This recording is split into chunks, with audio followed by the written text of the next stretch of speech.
Maharashtra BJP प्रदेश अध्यक्ष चंद्रशेखर बावनकुले के एक बयान से बीजेपी और शिंदे सेना के बीच टकराव की स्थिति पैदा हो गई है। बावनकुले चुनाव में बीजेपी 240 सीटों पर चुनाव लड़ेगी और शिंदे सेना को 48 सीटें दी जाएंगी। उनके इस बयान के बाद शिंदे सेना के सिपह सालार बावनकुले पर टूट पड़े हैं। उन्होंने जमकर बावनकुले की परेड ली। आखिरकार बावनकुले को सफाई ही नहीं देनी पड़ी, बल्कि इस बयान से संबंधित वीडियो को भी सोशल मीडिया से हटाना पड़ा। मुख्यमंत्री एकनाथ शिंदे के समर्थक विधायक संजय सिरसाट ने सलाह देते हुए कहा कि बेहतर होगा कि बावनकुले उतना ही बोले जितना उन्हें अधिकार है। फिजूल की बयानबाजी से उन्हें बचना चाहिए। वे हम 48 सीटें देंगे और हम मान जाएंगे। बीजेपी अध्यक्ष बावनकुले ने हमें क्या मूर्ख समझ रखा है। उन्होंने तल्ख शब्दों में कहा कि ऐसे बयानों से ही गठबंधन में दरारें पैदा शुरू होती हैं। मामला बिगड़ता देख बीजेपी अध्यक्ष बावनकुले ने इसके लिए मीडिया को जिम्मेदार ठहराया।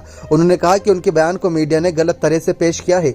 बयान का वीडियो आधा अधूरा वायरल किया गया। हमने कहीं भी नहीं कहा कि सीट बंटवारे का फॉर्मूला तय हो चुका है। ये तो दिल्ली और महाराष्ट्र के हमारे वरिष्ठ नेता शिवसेना के साथ मिलकर बैठकर तय करेंगे। आगामी लोकसभा और विधानसभा चुनावों की तैयारी बीजेपी ने जोर शोर से शुरू कर दी है। बैठकों का दौर शुरू हो गया है।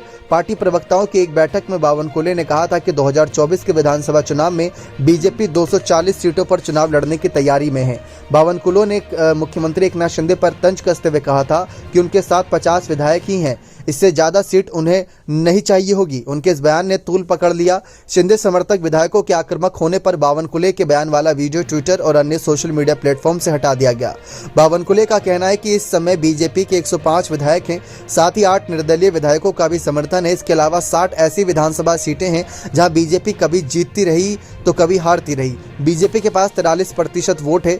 पार्टी का वोट प्रतिशत को बढ़ाकर 51% तक ले जाना है।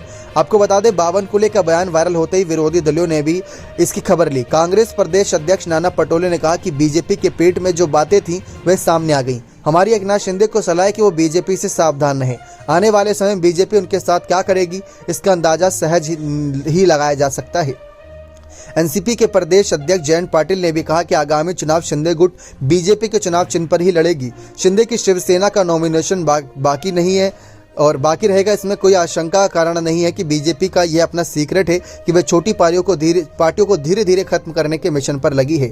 बीजेपी के सामने झुकना पड़ेगा, ऐसा कहा जा सकता है, क्योंकि उद्धव सेना के प्रवक्ता व राज्यसभा के सांसद संजय राउत ने 2014 चुनाव की याद दिलाते हुए कहा कि उस वक्त सिर्फ एक सीट की वजह से बीजेपी और शिवसेना का गठबंधन टूट गया था, क्योंकि बात स्वाभिमान की थी। इनका कोई स्वाभिमान नहीं है। ये बीजेपी के फेंके हुए टुकड़ों पर जी रहे हैं। आज बीजेपी 40-50 सीटें देने की बात कर रही है, कल 5 सीटें की बात करेगी। ये उस पर भी मान जाएंगे और इनको मानना पड़ेगा, क्योंकि इनके पास अब कोई ऑप्शन बचा ही नहीं। देखते हैं महाराष्ट्र में शिंदे और बीजेपी गठबंधन को लेकर आगे क्या जानकारियां हाथ लगती है। बने रहे चैनल के साथ ऐसी और तमाम जानकारियों के लिए बहुत बहुत धन्यवाद।